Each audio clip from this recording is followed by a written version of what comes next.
दोस्तों, doctor Mehta classes के YouTube channel पर सबका हार्दिक स्वागत है। आज हम जो हमारे सेकेंड ग्रेड साइंस के अंदर 2025 के अंदर जो सेकेंड ग्रेड साइंस के पेपर में दो बेहतरीन फिजिक्स के क्वेश्चन आए थे उनका सॉल्यूशन बता रहा हूँ। ये ऐसे क्वेश्चन थे जो वन डायमेंशनल टॉपिक से थे और एक इजी था और एक के अंदर क्या है कि कैलकुलेशन पार्ट बहुत ज़्यादा था जो जनरली वहाँ एग्ज़ाम टाइम में करना पॉसिबल नहीं होता है। बट अभी आपको सॉल्यूशन इसलिए कराया जा रहा है कि स्टैंडर्ड क्वेश्चन है, अगर वापस आ जाए तो आप इनको डायरेक्ट आंसर दे सकते हो। ओके, तो क्वेश्चन नंबर 1 आपको मैंने लिखा है। एक पार्टिकल, एक कण है जो एक सरल रेखा ओ एक्स के अनुदिश गति करता है। किसी समय टी पर कण की बिंदु ओ से दूरी एक्स की आप एक इक्वेशन से शो कर रहे कि x equal to 40 plus 12t minus t cube.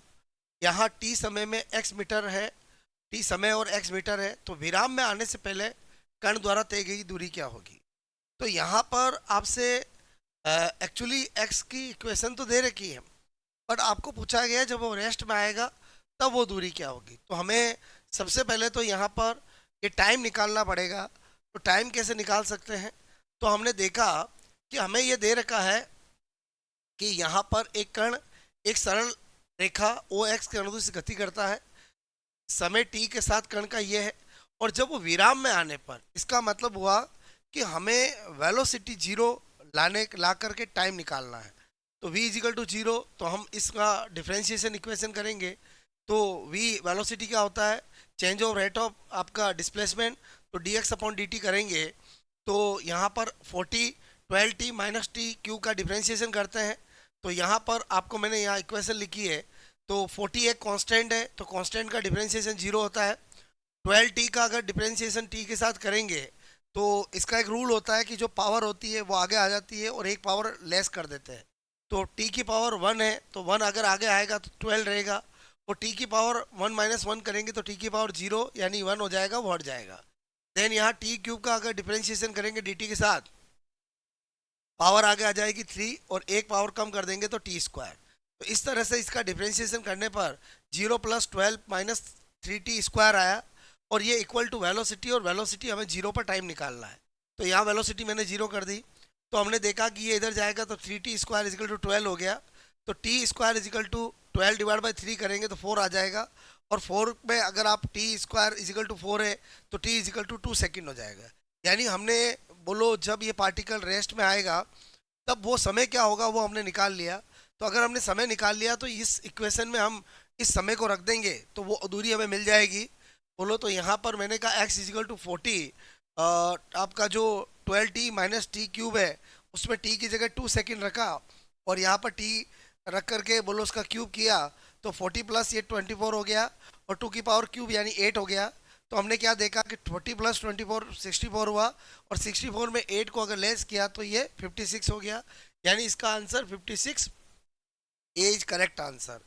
ये क्वेश्चन फिर भी वहाँ एग्जाम में किया जा सकता था क्योंकि इतना टफ नहीं है, लेकिन जो अगला क्वेश्चन है जो बहुत बहुत बहुत बोलो आपका बढ़िया क्वेश्चन है, जिसके अंदर अगर आपका मैथ्स बहुत अच्छा है तो ही उसको सोल्व कर सकते हैं।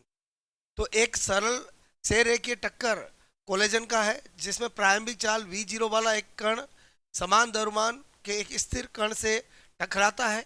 यदि अंतिम कुल गतिज ऊर्जा मूल गतिज ऊर्जा की 50% अधिक है तो टक्कर के बाद दो कणों के बीच सापेक्ष वेग का परिमाण क्या होगा। सबसे पहले तो क्वेश्चन ऐसे थे जिनको अगर स्टूडेंट अटेम्प्ट भी करना चाहे तो दो बार पढ़ने के बाद तो उसको समझ में आएगा क्वेश्चन क्या कहना चाह रहा है।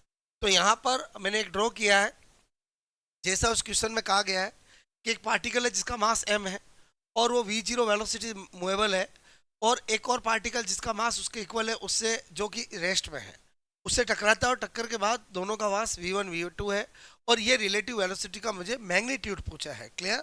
तो हम क्या देखते हैं कि हमें कंडीशन दी है कि जो आपका रिलेटिव वेलोसिटी निकालना है तो जो फाइनल काइनेटिक एनर्जी होती है वो इनिशियल से 50% ज़्यादा होती है। तो मैंने कहा अगर फाइनल बोलो इनिशियल वेलोसिटी जो है वो आपका सपोज दैट ए की K equal to half m v zero square है, तो टक्कर के पश्चात मैंने बोला कि 50% इंक्रीज हो जाती है, तो वह काइनेटिक एनर्जी क्या हो जाएगी। तो अगर 50% इंक्रीज होगा तो 150 डिवाइड बाई 100, और वो 50% इनिशियल की हो रही है तो multiply half m v zero square. उसके बाद हमने देखा कि इसको कट किया तो ये 2 टाइम्स और ये 3 टाइम्स, तो 3/4 एम वी बोलो स्क्वायर हो जाएगा। अब हमने देखा कि ये जो 50% इंक्रीज हुई थी, ये जो काइनेटिक एनर्जी आई थी, ये टक्कर के बाद इतनी इंक्रीज हुई है। इसका मतलब टक्कर के बाद अगर हम देखेंगे तो इस पार्टिकल की हाफ एम वी 1 स्क्वायर है और इसकी हाफ एम वी 2 स्क्वायर है, जो कि किसके इक्वल हो जाएगी, 3/4 एम वी 0 स्क्वायर के अनुसार। तो ये एम कट हो गया, यहाँ v 1 square plus v 2 square 3/2 v 0 square, ये हमारी इक्वेशन फर्स्ट आ गई। अब हमने देखा कि हम कोई भी टक्कर होती है तो मोमेंटम कंजर्वेशन लगा सकते हैं। तो यहाँ जब मोमेंटम कंजर्वेशन लगाते हैं तो m1 v0 बोलो, यहाँ पर ही रेस्ट है तो v0, टक्कर के बाद m v1 और ये m v2, m कट हो गया तो हमें v0 v1 प्लस v2 आ गया। अब जब हम इसको v0 is equal to v1 plus v2 आया है, तो हम अगर इसका स्क्वायर करते हैं तो v0 स्क्वायर करेंगे तो इसका भी स्क्वायर हो जाएगा। a प्लस बी का स्क्वायर हम जानते हैं, a square plus b square plus 2ab होता है। तो यहाँ पर v1 square plus v2 square 2v1 v2 हो जाएगा। फिर हमने देखा कि यहाँ पर हमने अभी देखा था v1 plus v2 v1 square plus v2 square का सॉल्यूशन 3/2 v0 स्क्वायर आया है, तो हमने इसकी जगह ये रख दिया 3/2 v0 स्क्वायर। फिर हम क्या देखते हैं कि अगर हम इसको इधर ले जाएं तो 2v1 v2 v0 square minus 3/2 v0 square, तो इसका सॉल्यूशन हमारा मिलता है कि भाई अगर एक में से 1.5 हम घटाएंगे तो आधा बचेगा माइनस का, तो -1/2 v0 स्क्वायर आ गया।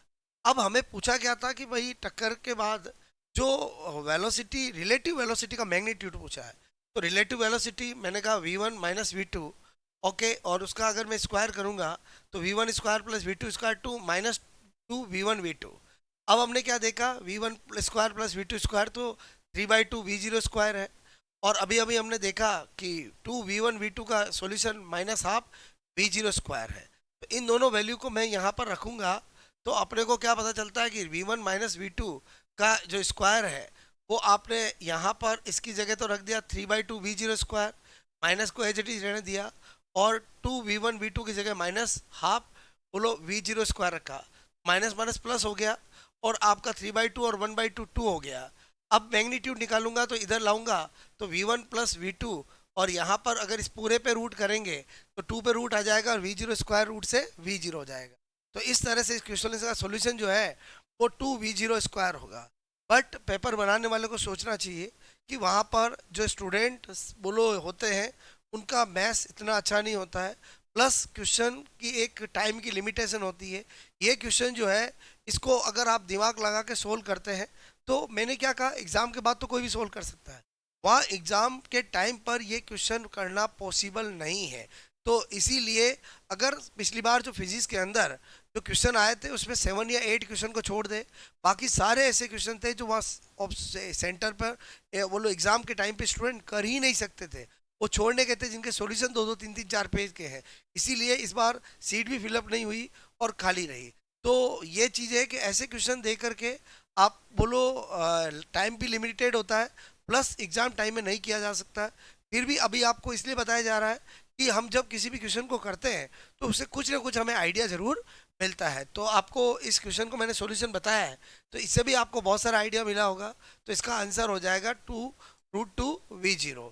आई होप आपको दोनों 1D 1 डायमेंशनल टॉपिक जो है उसके ये क्वेश्चन थे जो पिछली साल 2025 सेकेंड ग्रेड साइंस के अंदर आए थे। आप इनके सॉल्यूशन को नोट करें, स्क्रीनशॉट ले सकते हैं, और उसके बाद जब आप एक रजिस्टर बनाएं जिसके अंदर बेहतरीन क्वेश्चन सीरीज जो मैं करवा रहा हूं उनको आप नोट करें ताकि ये क्वेश्चन कभी वापस आए तो आप में राइट हो जाए। ओके दोस्तों।